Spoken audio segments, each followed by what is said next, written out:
দক্ষিণ দিনাজপুরের কুশমান্ডিতে দেবের সভায় বিশৃঙ্খলা। দেব মঞ্চে আসার পরে দর্শক আসনে চেয়ার ছোড়াছড়ি শুরু হয়ে যায়। অভিযোগ, মঞ্চ থেকে দূরে যারা দাঁড়িয়েছিলেন তারা দেবকে দেখতে পাচ্ছিলেন না। মঞ্চে বক্তব্য রাখছিলেন কুশমান্ডির বিধায়ক রেখা রায়। এই ঘটনার পর তিনি মাইকের মাধ্যমে ক্ষুব্ধ জনতাকে শান্ত করার চেষ্টা করেন। পরে পুলিশের হস্তক্ষেপে পরিস্থিতি স্বাভাবিক হয়। এদিনই বাগডোগরা বিমানবন্দরে দেবকে দেখে জয় শ্রীরাম স্লোগান ওঠে। স্লোগান উঠতে এক যুবককে কাছে ডেকে জড়িয়ে ধরেন ঘাটালের তৃণমূল প্রার্থী দেব। আজ একটা কবিতার দুটো লাইন আপনাদের শোনাবো শুরুতেই। ভিক্ষে নয় গো, চাইতে এসেছিলাম অর্জিত অধিকার, হঠাৎ আমায় তুমিও বাঁচলে রাত্রির অন্ধকার।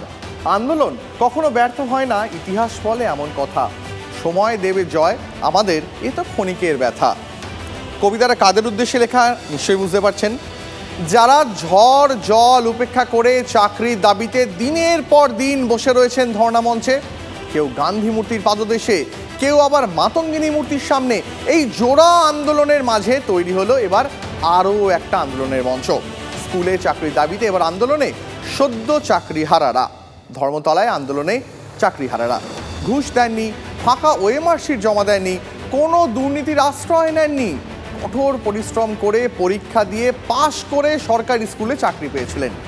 তাও কেন চাকরি গেল প্রশ্ন চাকরিহারাদের। কেন ঠকবাজতে গাঁও যার আক্ষেপ চাকরিহারাদের একাংশের। আমরা অযোগ্য প্রমাণ করুক, বার করে দিক আমাদের, আমরা যোগ্য। কোনো এখানে তো কোনো ইয়ে নেই আমার বিরুদ্ধে কিছু বেরিয়েছে আমি টাকা দিয়েছি নাকি আমার ওএমআর ম্যানিপুলেটেড হয়েছে, কিছুই হয়নি। এটা কোনো রায় হলো? কোর্ট একটা রায় দেবে তো আমাদের প্রমাণ করুক আমরা দুর্নীতি। 5,000 বা 4,000 যা হয়েছে যাই না, তার জন্য 19,000-এর কোনো দোষ নেই। যেখানে আমাদের বিচার ব্যবস্থায় বলা হয় যে একজন অপরাধ 5 জন অপরাধী ছাড়া পেয়ে যাক, কিন্তু একজন নিরপরাধী সাজা না পাক। এখানে 19,000 নিরপরাধী শাস্তি পাবে। কাদের জন্য, কাদের বাঁচানোর জন্য আমাদের বলিতে চড়ানো হয়েছে। আমরা সুপ্রিম কোর্টে যাব, আমরা ওখানে পিটিশন করবো, স্টে করাতে হবে, এই রায়কে বিবেচনা করে দেখতে হবে। এটা তো কোনো রায় হলো না, কোন যুক্তিতে সেটা হাইকোর্টকে বলতে হবে। এই রায়টা একবারে অন্যায্য রায়, কারণ আমরা এটা মেনে নিতে পারছি না। কারণ 19,000কে সৎকে বলি দিয়ে 5,000 অসৎকে বাঁচানোর জন্য এটা কোনো জায়গা থেকে মেনে নেওয়া যায় না। আর এই সবের মাঝে 2016 এসএসসি মামলার জট ক্রমেই বাড়ছে।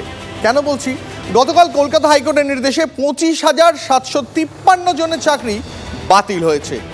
এবার কলকাতা হাইকোর্টে চাকরি বাতিলের রায়কে চ্যালেঞ্জ করে সুপ্রিম কোর্টে যাচ্ছে 4 পক্ষ। শীর্ষ আদালতে যাচ্ছে এসএসসি ও মধ্যশিক্ষা পর্ষদ, সুপ্রিম কোর্টে যেতে চলেছে রাজ্য সরকার। সিবিআই এর অভিযোগ, 5,000 শিক্ষকের বিরুদ্ধে বাকি 19,000-এর কি দোষ প্রশ্ন রাজ্যের। আবার সুপ্রিম কোর্টের দ্বারস্থ হচ্ছেন চাকরিহারারা, শিক্ষকরা।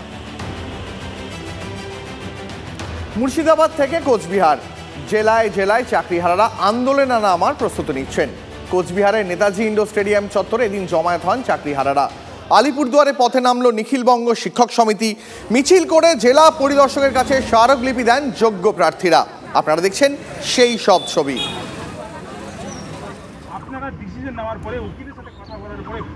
আমাদের জন্য এটা ঠিক বিচারটা ঠিকঠাক মনে হয়নি, কারণ আমাদের সঙ্গে অন্যায় হয়েছে এক ধরনের বলা যেতে পারে। কারণ যারা যোগ্য তারা কোনো তো দোষ করেনি, যারা অযোগ্য তাদের জন্য, যারা যোগ্য তারা কেন এরকম ভুক্তভোগী হবে? বারবার, একবার নয়, এটা বারবার হচ্ছে। এদিকে চাকরি দুর্নীতিতে আরও বিপাকে এসএসসি।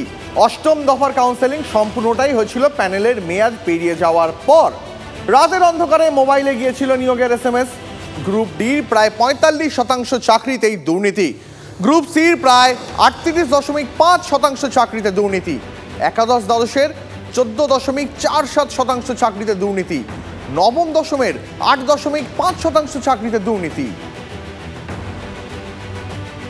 এক ধাক্কায় 26,000 চাকরি বাতিল, আর সেই 26,000 চাকরি বাতিলের 17টা ইলিগালিটি বা অবৈধতা খুঁজে পেয়েছে কলকাতা হাইকোর্ট। কিন্তু এই যে এত বিরাট পরিমাণ দুর্নীতিটা কিভাবে সংগঠিত হয়েছিল, ঘটনা যদি খতিয়ে দেখা যায় তাহলে চাকরি প্রার্থীরা যে অভিযোগ করছেন তা মারাত্মক। রাতের অন্ধকারে এক্সপায়ার্ড প্যানেল থেকে SMS এ নিয়োগ এসেছে, সেভাবে চাকরি হয়েছে। কলকাতা হাইকোর্টের অর্ডার অনুযায়ী তথ্য বলছে এসএসসির দেওয়া, গ্রুপ ডিতে প্রায় 45% চাকরিতে দুর্নীতি, গ্রুপ সিতে 30% বেশি চাকরিতে দুর্নীতি, 9, 10, 11, 12 10% বেশি চাকরিতে দুর্নীতি। এত দুর্নীতি হলো, রাতের অন্ধকারে এসএমএস এর নিয়োগ হলো, কেন চুপ করে বসেছিল সরকার? কেন কলকাতা হাইকোর্টকে এই কঠোর রায়ের পথে বেছে নিতে হলো? প্রশ্ন তুলছেন অনেকেই। ক্যামেরায় সবরের সঙ্গে সুমন, TV9 বাংলা, কলকাতা। এবার আপনাদের এক শিক্ষকের কথা বলবো, যার জীবনে প্রথম পছন্দ শিক্ষকতা। 11 বছর পুলিশে চাকরি করেছেন, কিন্তু শিক্ষকতার টানে পুলিশের চাকরি ছেড়ে স্কুলে পড়াতে শুরু করেন। 6 বছর স্কুলে চাকরি করার পর আদালতের নির্দেশে রাতারাতি সেই চাকরি খোয়াতে হয়েছে। যোগ্য হয়েও কেন এই পরিণতি? প্রশ্ন তুলছেন চাকরিহারা শিক্ষক প্রবীর মজুমদার। শিক্ষকতাটাকে পছন্দ করতাম, ওই চাকরি করতে করতে এর জন্য মানে আমরণ মানে যেটা পরিশ্রম আর কি সেটা করতাম, ওটা করতাম, সঙ্গে এটাও করছিলাম এবং এটা আমার পছন্দের ছিল বলে আমি ওই চাকরি 11 বছর করেও আমি তারপরে এইভাবে স্বচ্ছভাবে নিয়োগ হয়ে আজকে আমার এই অবস্থা। আমি আজ চাকরি করছি, স্কুলে চাকরি করছিলাম আর কি 6 বছর, আগে করেছি প্রায় পুলিশে 11 বছর, এই টোটাল 17 বছর চাকরি করার পরে আজকে আমাদের এই পরিণতি কালকের হারের পরে। 23,000 সামথিং যে আছে তার মধ্যে প্রায় 19,000 যারা পুরোটা স্বচ্ছ। সিবিআইয়ের কাছে, আমাদের রাজ্য সরকারের কাছে, সবার কাছে সমস্ত লিস্ট আছে, সমস্ত তথ্য আশা থাকা সত্ত্বেও আজকে আমাদেরকে এই অবস্থায় এই পরিণতি হয়ে যাচ্ছে। পকেটে দুটো মাস্টার ডিগ্রি, বাম জমানায় পাওয়া প্রাথমিকের চাকরি ছেড়ে শিলিগুড়ি স্কুলে এসএসসি চাকরিতে যোগ দিয়েছিলেন। সেই চাকরি বাতিল হওয়ায় এখন মাথায় আকাশ ভেঙে পড়েছে চন্দননগরের বাসিন্দা কার্তিক ধারার। যোগ্য হয়েও চাকরি হারাতে হলো কাদের জন্য? এই প্রশ্ন কুড়ে কুড়ে খাচ্ছে তাকে। দারিদ্র্যের সঙ্গে লড়াই করেছেন ছোটবেলা থেকে, সেই মনোবলকে সঙ্গী করেই ফের লড়াইয়ের ময়দানে চাকরিহারা শিক্ষক। আমরা আশা করিনি যে এই রায় হবে।